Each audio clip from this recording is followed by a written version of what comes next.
This nuclear deal meets the national security interests of the United States and our allies.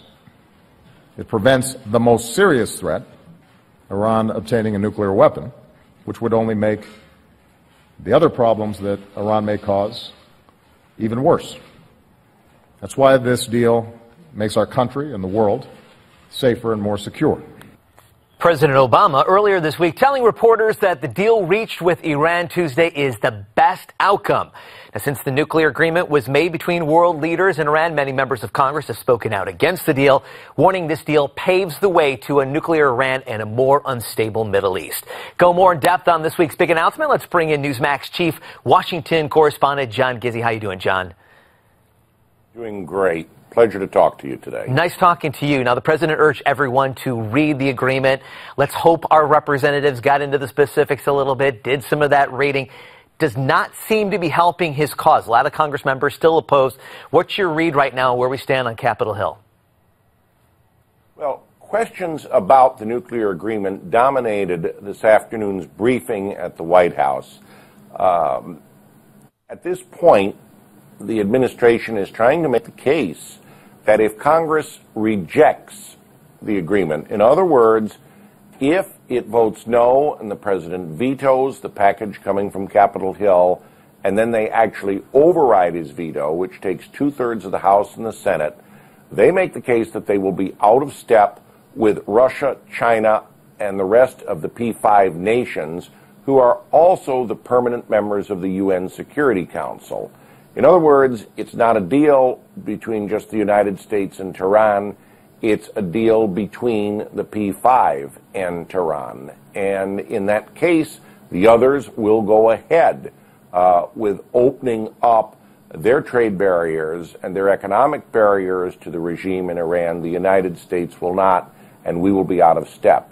That is the argument that the administration makes to Congress at this point, based on Josh Earnest's remarks to my colleagues and me today. Well, just talking about the vote for a second, this 2/3. The Republicans are going to need a lot of Democrats to come to their side. What are the vote counters? What are they saying right now? Do they have those numbers? No. And one has to go back to the Lausanne meeting of the negotiators, at which point a framework came out that formed the basis for the agreement that came out of Vienna. On the day of the Lausanne meeting, 150 Democratic members of Congress signed a letter saying they were in essential agreement with the structures laid out then.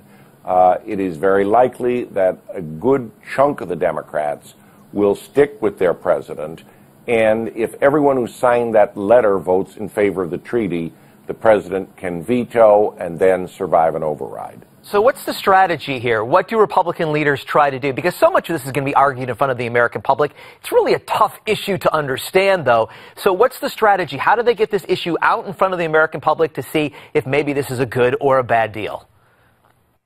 The opposition from Republican leaders is threefold. First, that Israel, our major ally in the Middle East, is dead set against the agreement. Prime Minister Netanyahu making his opposition very clear. Second, that while it certainly covers declared areas for nuclear repository, it does not cover undeclared areas, opening the door to the possibility that Iran may try to covertly develop nuclear weapons. The president addressed this at his news conference earlier in the week. And finally, with the unfreezing of assets, an estimated $100 billion will flow from the world's banks back to Tehran, and other countries will start dealing with the Iranian regime, notably for oil.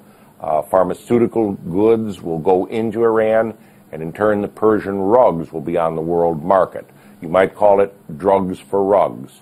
That said, people believe that this new source of revenue that flows into Tehran will be used to back Hezbollah and some of the other terrorists who now plague the Middle East. All right, John, notably we're going to have the Houthis in Yemen. Yes, we've heard a lot of the arguments, and we appreciate you framing it for us as well. And let's end the program with a look at how you can contact us. You see the information right there on the screen. We hope you have a great weekend.